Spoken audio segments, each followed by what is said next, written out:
Hello you guys, and welcome to the very first guide I will be posting on this channel. I know I normally post my Wattson gameplay and commentary, but for this video I kind of want to walk you guys through my playstyle with an official guide. You guys have wanted a Wattson guide for a long time, and I am finally going to break it down. So in this video I'm going to be breaking down Wattson entirely as a character, starting from the bottom up with her fundamentals and working up to the more advanced techniques branching from her core concepts. So you can really be at any skill level with Wattson for this guide, but you can also progress your Wattson gameplay if you're watching from a non-beginner perspective. Seasoned Wattson players, I have labeled the video into sections, so you can skip to whatever you want my insight on, but I highly recommend watching the video in its entirety for my full understanding of her playstyle. With that being said, let's just dive right into the very first section of the guide.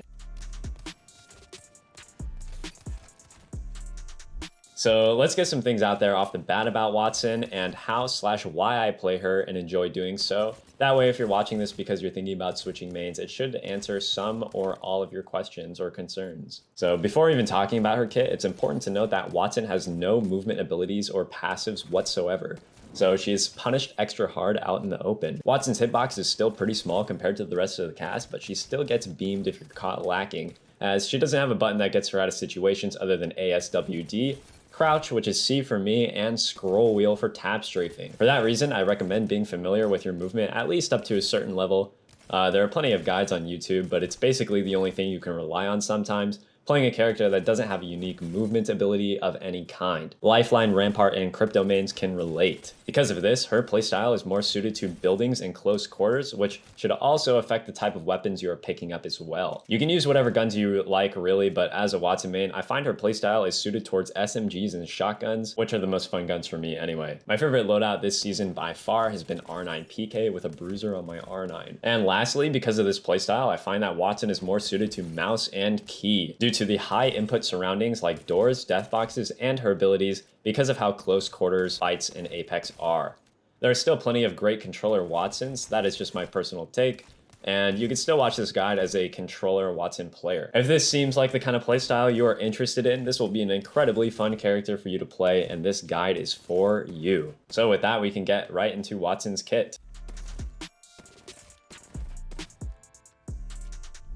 Now I'm going to get into the specifics of her kit and how to use her to her utmost potential. Also, after explaining, I might show a clip of me in-game demonstrating what I'm talking about, or like an example in-game against real people that I can't show in the range. So Wattson's kit can be broken into 3 categories: her tactical, security perimeter, her ultimate, interception pylon, and her passive, spark of genius. I'm going to break down each of these and explain everything you need to know from the ground up, starting with the shorter sections for chronological order.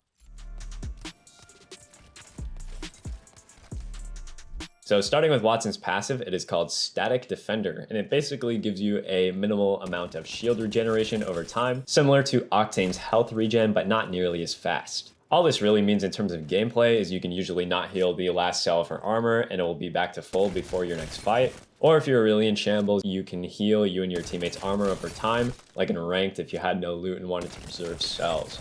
But the big takeaway from this passive though is that her regen stacks with Wattson's ultimate ability, her Interception Pylon.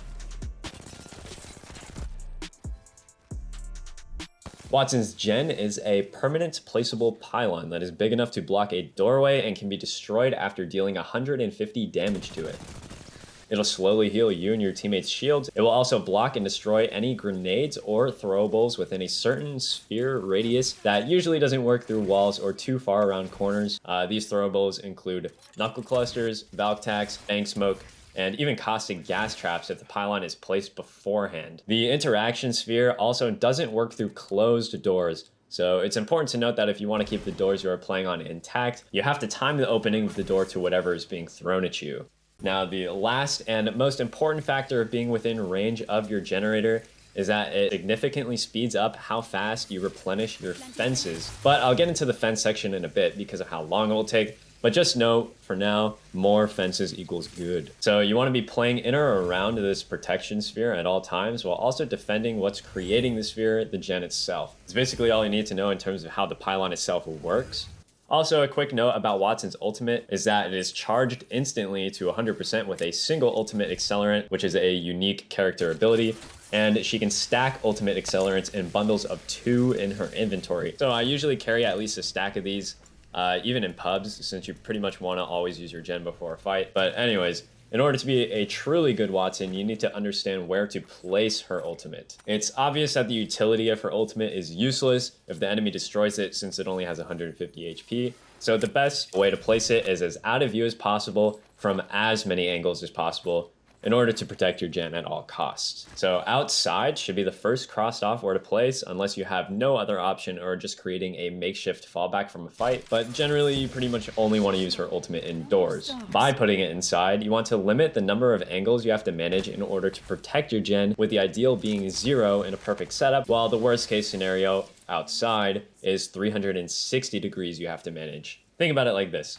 Your gen is what allows you to play angles without having to worry about the enemy making you reposition with nades, as well as not allowing your fences to be destroyed by nades, which if placed well will also ensure you cannot be straight up aped. But I'll go into more detail on how to use fences again because of how long of a section it will be. Even since the early seasons and during Wattson ranked meta, she was labeled the quote-unquote gun skill character, because with an effectively placed gen, the enemy is forced to give you essentially a fair fight with only gunplay at a distance, no nades, and no getting aped. With the gen as out of view as possible, you don't have to worry about anything other than the enemy shooting their guns, and the less angles you have to worry about will simplify the fight in your favor. However, in reality, very few buildings or indoor areas will have 0 angles from which your gen can be placed and not be shot, and even fewer buildings that are the right size for your gen to protect all of your fences from nades that will block entry to the building. Although we are not in the fence section yet, fence protection should not take priority over gen protection.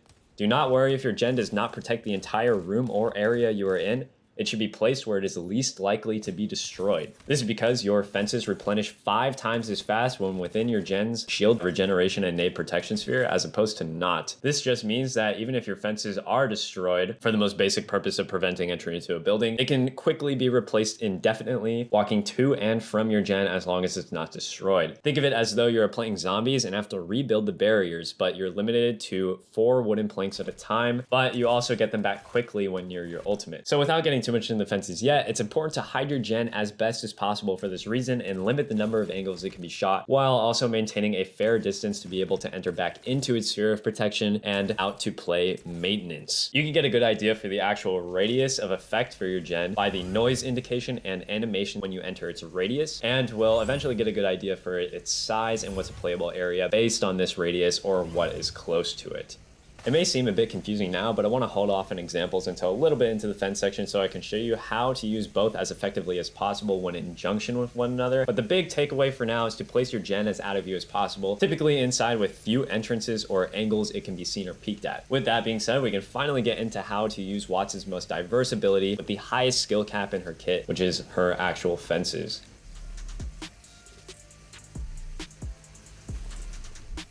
Going to start off as simple as possible and build up to more advanced fence tech later in the video, so feel free to check out the sections depending on where you think you are in experience with placing her fences effectively. Before diving into how to use her fences effectively, it's important to understand their possibilities and limitations so you can be as creative as possible with how to use them best. I think Wattson's fences have the highest skill cap out of any Legends ability in the game, and the possibilities are almost endless with how you can use them to your advantage. So Wattson can hold up to 4 nodes at a time, which require at least 2 to connect, with a maximum of 2 connections per node to create each electrical current or fence. She'll get a node back every 15 seconds for a maximum of 12 being on the field at a time. However, when standing within range of her ult, as I mentioned earlier, will replenish 1 node every 3 seconds, which makes a huge difference in the heat of the fight. Although you have to be within a certain range to place a node, which recently was buffed and increased her placing range, the distance to which you can connect to an existing node is much larger as well after her buff, and indicated with the extend option when hovering over an already placed node. Therefore, you don't have to place nodes immediately after each other so long as you have an existing node that is within her range of extension. An important note as well is once up, her fences will go back down when you or a teammate stands in them, and will have a slight delay that is also recently buffed or decreased in time when stepping stepping off of the active fence, which can allow for some pretty crazy plays that I'll get to later in the guide. These nodes, however, are not indestructible and can be destroyed from 1 to 3 bullets depending on the gun being used, as well as instantly from nades and arc stars, but require a few ticks from a thermite to be destroyed. However, your own and your teammates' nades will not destroy yours or friendly nodes, so feel free to use this to your advantage. The only way to destroy your own nodes is to pick them up with your interact key within placing range, or place over the limit of 12 active nodes at a time, to which they will disappear in the order you place them, one at a time. This is another reason I believe Wattson is more suited to mouse and key, as her fences often require precise input in close quarters that are often obstructed by death boxes or doors. So similar to her ult, but much easier to do based on their size, it's best to place these as out of view as possible so they cannot be destroyed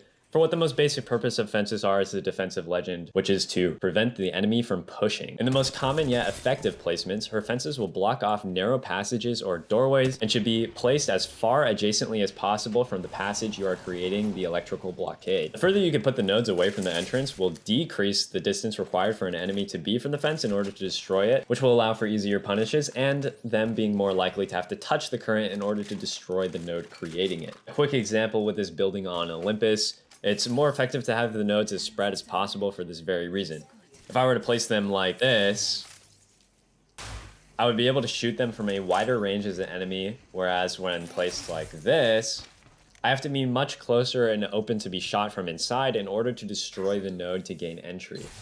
So for her most basic defensive fence, the spread of the nodes is key to keeping her fence up effectively, therefore reducing your enemy's options to the following: either exposing their hitbox, crossing the fence, or turning around and trying again elsewhere. It's also important to note that the wider you can space your nodes, the less you have to worry about being near them in order to maintain the angle. That way you can punish from much further away while also playing better angles that are not point blank to the doorway. This is what I would say is the most basic use of her fence to get used to implementing, as it'll segue well into understanding how her fences are so good and can be used at a lot of different levels. You're essentially creating fewer options for the enemy to take, and if they so happen to choose the worst one, which is crossing your fence, you need to know how to effectively punish them. So for the next section, let's get into how the fence actually works. It is imperative to know exactly what happens when a fence is crossed and why it can be used to your advantage, since it doesn't just instantly kill the enemy and is basically two-dimensional, meaning it can be approached directly up to the pixel without its effects taking place. So you kind of want to force their hand to either cross your fence or turn around. When actually crossed or sitting in the electrical current, the enemy will take 20 damage per second, an animation that they are being electrocuted, and a 3-second long stun after exiting the current that will slow their movement as well as their sensitivity, making it harder to turn or get away from the initial crossing of the fence. Therefore, it is important to be aware of the direction your enemy is looking, especially before and right after they do cross your fence, and to move as far out of their range of vision as possible. Ironically though, the best course of action most of the time is actually to be as close as possible when you believe a fence is about to be crossed. By doing this, you're taking full advantage of the fact that they cannot look at you to shoot you or get away, since you cover a much greater distance of the enemy's screen the closer you are to them when moving out of their field of vision. If you remain far away when a fence is crossed, the effect is less potent as they are probably already looking in your general direction. So being further away means that they have to move less of their mouse or joystick than if you were right next to them. It's just about understanding how the fence affects their capabilities and creating the worst possible outcome for your enemy in that moment. Here's what I believe are some really good examples of understanding how a fence stun works and the best possible point blank punishes. Recharging my shield.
So those are some pretty good examples of understanding where your enemy is looking when they interact with your fence, and strafing sometimes even directly towards them to close the physical distance between you and your enemy in order to increase the distance you are from the center of their screen, knowing they won't be able to look at me due to the stun on their sensitivity and movement. Beginning of the second clip though, I did something that I'll get into the next section that I'm sure a lot of you are aware of or have been seeing more recently, which is Wattson's door trick.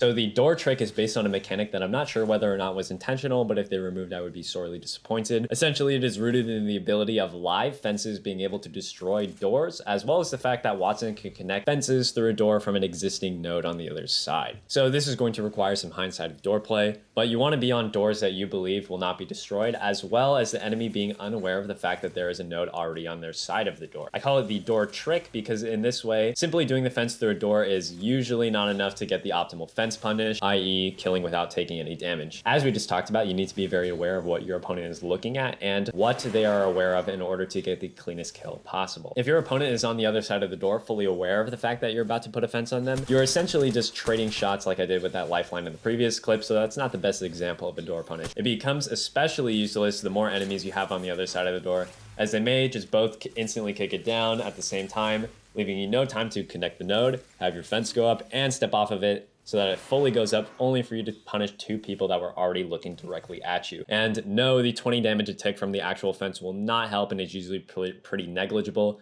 So this time should just be used to run away. The best way to go about it, just like before, is to be aware of what your opponent is looking at all times and to capitalize at the right moment. The best and most common one being them sitting on the door with their back to you. In all fence punishes, once you have caught someone in your web, knowing exactly what they are looking at that moment in time is key to understanding where you need to move in order to effectively punish. Bonus points if you stun them on their kick animation, and even more bonus points if you time your punish to when they look away post-stun. Sometimes letting them believe they have the momentum in the fight will work in your favor, and you should think of playing around Wattson's fences on doors like a game of cat and mouse based on how far they are turned from you, and you have to catch them at the right time. Here's some of what I think are really good examples of using the door trick when they really aren't expecting it, trying to be as creative as possible with it. So yeah, you may have seen some of these already, but here are some of my best examples recently.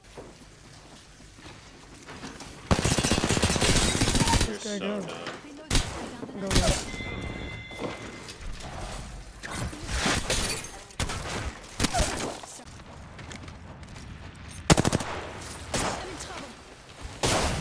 Oh my god.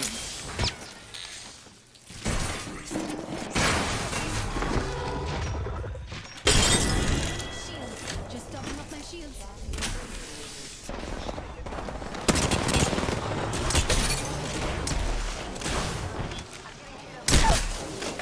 Recharging my shields.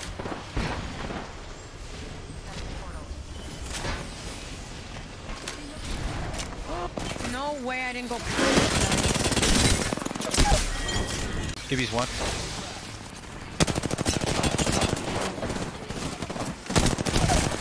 This guy's one.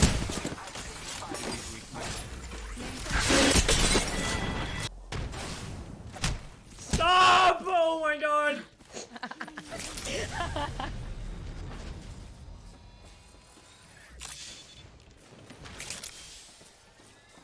Thanks, guys. I only have a minute.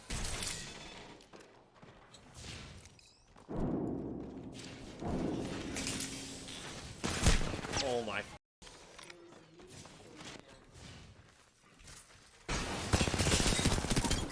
Here, come out here. Topping up my shields. He's dead.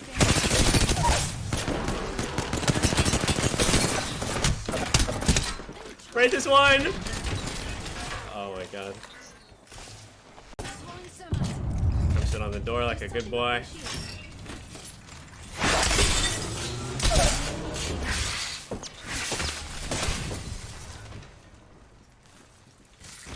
Just topping up my shields. 10 seconds.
defense, boy!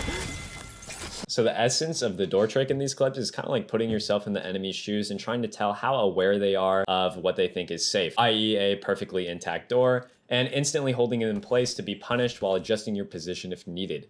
I would rewatch these clips as well and try to see if you could recognize when I am comfortable in placing the node, because I'm confident that they are unaware. This is by far the most fun and semi-popular Wattson mechanic to use, but with that being said, it is important to stay ahead of the curve and get creative with where the original node is placed beforehand. Can't tell you how sad it is when they realize you're Wattson on a door and they start looking for my nodes like buried treasure. But that's basically all there is to the door trick. Just try to get creative with it and play it like chess with your enemy. So the next category of fence play I want to discuss is actually the same mechanic but used in a different way. This way to use her fences has become especially viable with her recent buff due to the new range she has on connecting to existing nodes.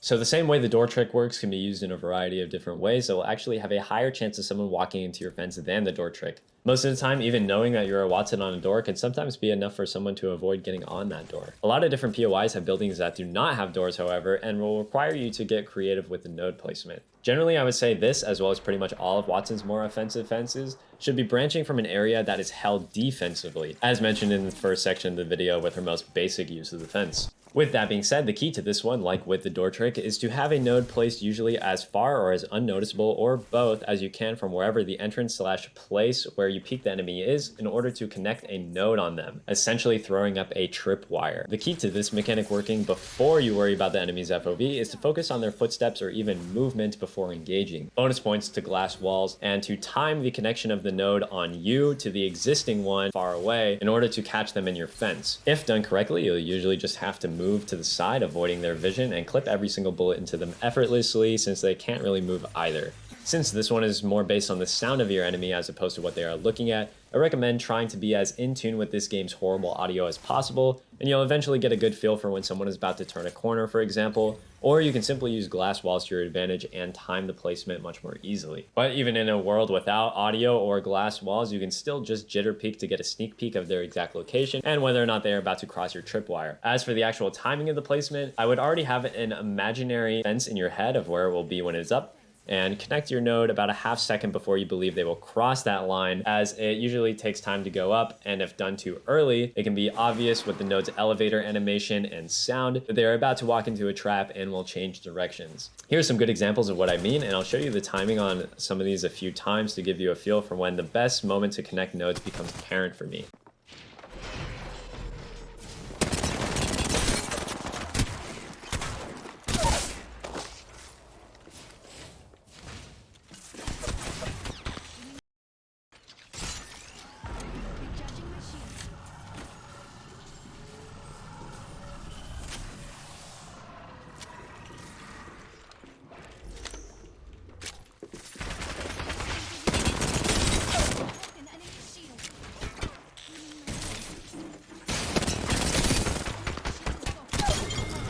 Can't wait for one of them to just go around.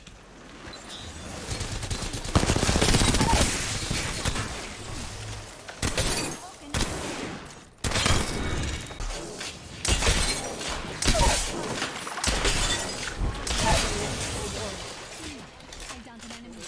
Someone eliminated the champion. You know. Just us now. Opening fire.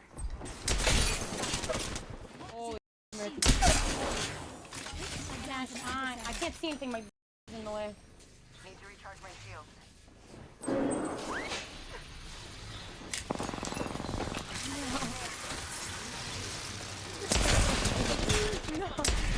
You left the door open over here.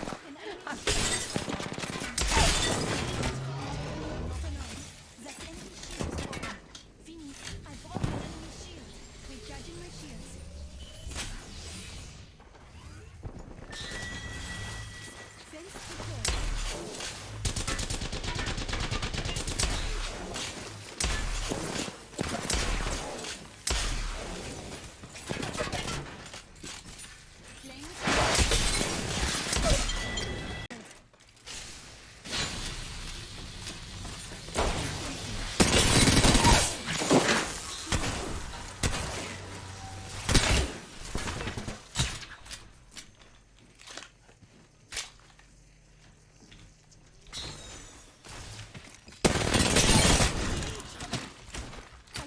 Whoa! One step shield is blocked.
As you can see, it is not as black and white as you would expect this type of fence play to be, and the skill cap of how to be creative with it can be pretty high when compared to most other characters' tacticals in Apex. Timing is a big one on this, but like before, it still comes down to playing off of the initial stun and basically stealing a kill because they're not looking at you after walking into your fence. I would rewatch this section again and see how I play off of the stun once more after getting the connection timing right based on their position, and watch how I punish on the stun here too, since it's slightly more out in the open than just playing on a door, but still the same premise as before. So for this next technique to Wattson's fences is kind of like a combination of everything learned up until now, and best used in the heat of battle as opposed to premeditating, and will allow for some pretty interesting high IQ plays. This is based on a specific way her fences work mentioned earlier in the guide, and is that Wattson's fences will go down when you or a teammate steps on an existing connection.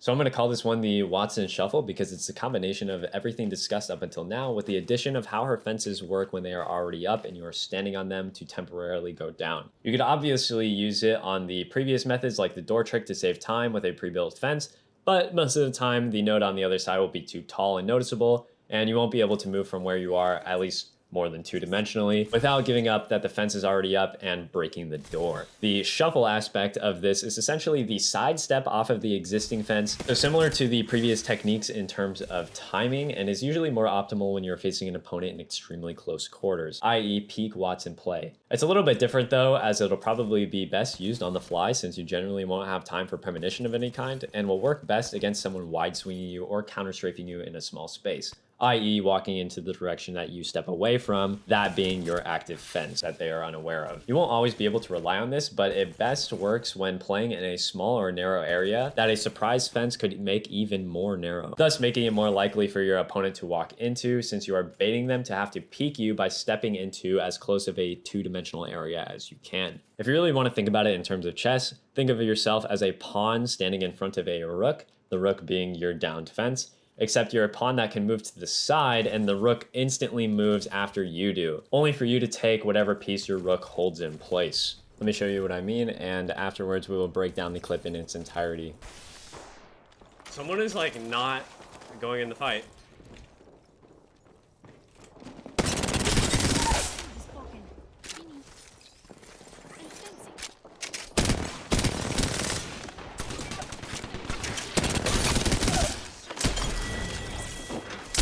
got an enemy. Unnecessary.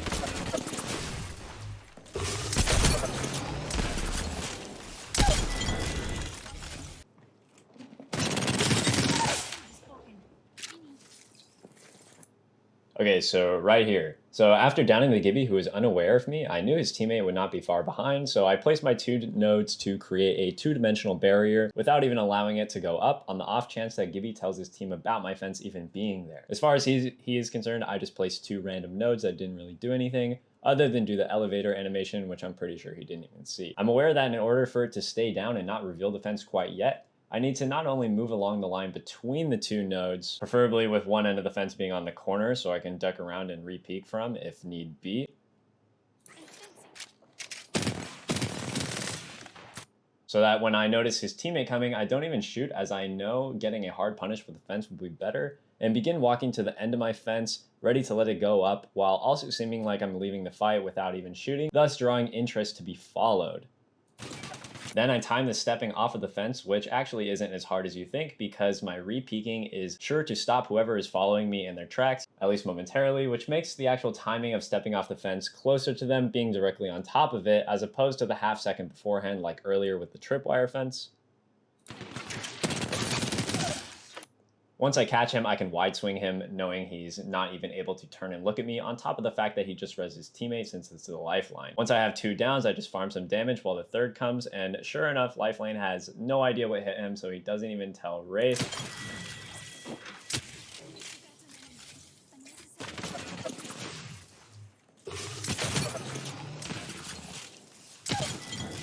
And I do the exact same thing to him, except playing from the peaking point instead of the hard punish wide swing like I did with the lifeline. It seems like a lot of thought is being put into this clip like this, but once you are comfortable with the mechanics mentioned earlier, it will become second nature to achieve the same kinds of punishes, and you'll know what to do based on how someone walks in your fence. Okay, and with that, we are at the last technique for placing Wattson fences effectively, at least in this guide, and it doesn't require you to big brain someone walking into your fence like before, because it's actually fairly simple. So up until now, most of her fencing techniques have relied on pre-existing nodes within her placing range to make some high IQ plays and outwit your opponent, which you can still do with this method, but it's a lot more straightforward. Literally. I often see beginners use this method as it is the most innate and least intuitive, but can still be used quite effectively, especially when paired with the point peeking discussed earlier in the analysis of the previous clip. So if the wingman and the PK are your favorites, this is the technique for you. The basis of the strat is to literally spam your fences on your enemy, or if you want to add a little bit of thought behind it, it's the aggressive way to play Wattson and often pairs well with the Wattson shuffle. You are essentially placing fences directly in front of you to try and cover as much ground as possible to box your enemy in and force them into a corner. Like I said before, it pairs well with point or corner peeking because it can replace you shooting and force your enemy to either choose to look at you or the node on the ground. And they will often shoot somewhere in between the two. If they destroy your node, you can often just place a new one, especially if you have a gen nearby. Or if they do choose to focus you, they have to leave your fence up, and very rarely will they be fast enough to do both in between you peeking them repeatedly. Here's a good example of an aggressive fence, and once you become comfortable with it, you can add a little bit of style. Oh my.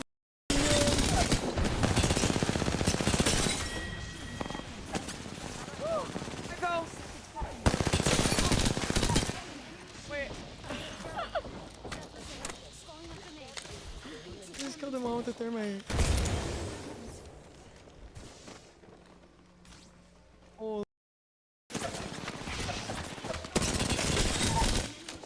Reloading.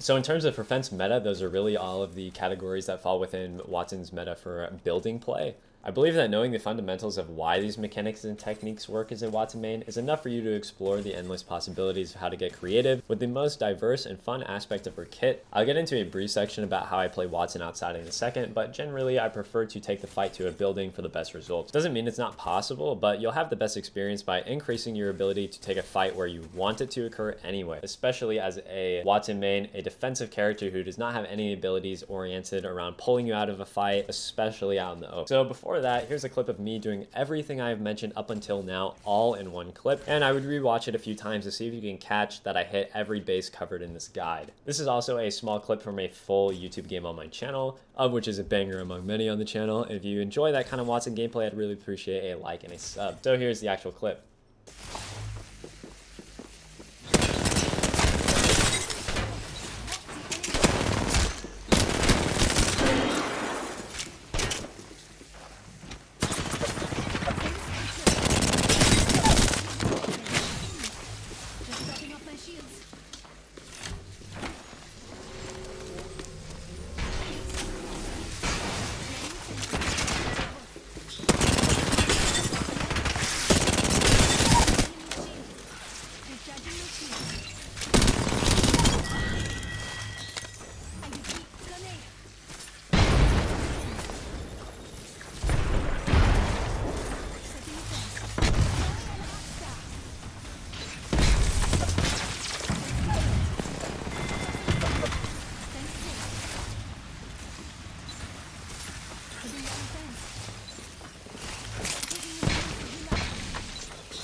Recharging my shield.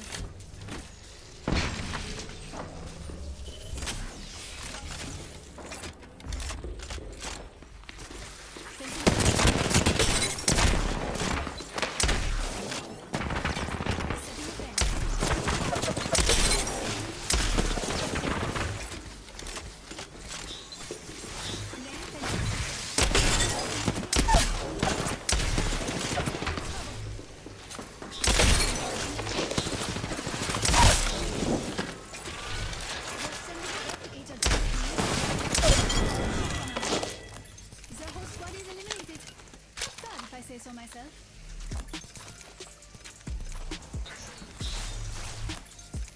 So that about wraps up Wattson's fences in terms of building play, but let's go over how I play her outside when I have really no other options. The essence of placing her fences outside is more in terms of covering ground to be seen as off limits, rather than placing the fence in hopes of getting a punish. While you should still be ready to punish, the best way to play Wattson outside is with a 3x and a flatline or 301. Place your gen as out of sight as you can, as well as her nodes behind environment geometry, to cover as large of an area as possible on the off chance that if the fight does come to you, enough ground is covered to where they may just accidentally walk into a fence. Just because you're fighting outside does not mean Wattson is completely useless, and try to stick to narrow passages and choke points as best you can. Recharging my shield.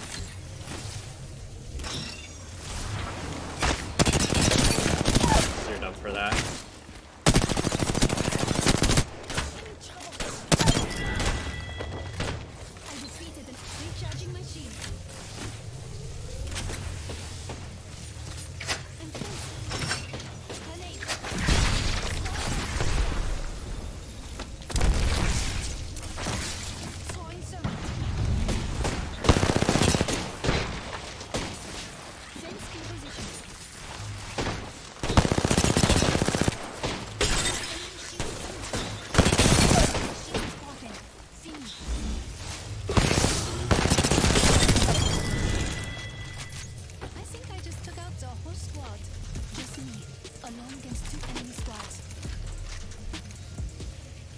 And with that, we can officially wrap up the fence section of this video and discuss Wattson in general.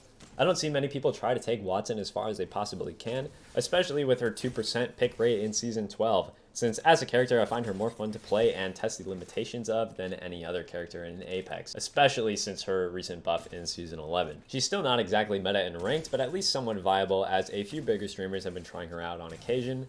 I also believe she has competitive potential, especially if we start seeing more people try to reach out and explore her kit's capabilities, possibly with some slight tweaks to how she works that I don't really want to get into now, since I already believe she has a pretty strong kit as the smallest hitbox defensive legend out there, which makes her really shine within close quarters to a level that Caustic could only dream of, especially after his nerf. She's even used semi-frequently on a pro level, but not so much in Western tournaments, which I would really like to see eventually, and hopefully even participate myself in one day. Or, you know, I will just play Gibby like everyone else. But yeah, that's just about everything you need to know to take Wattson's kit to the moon and hopefully even further.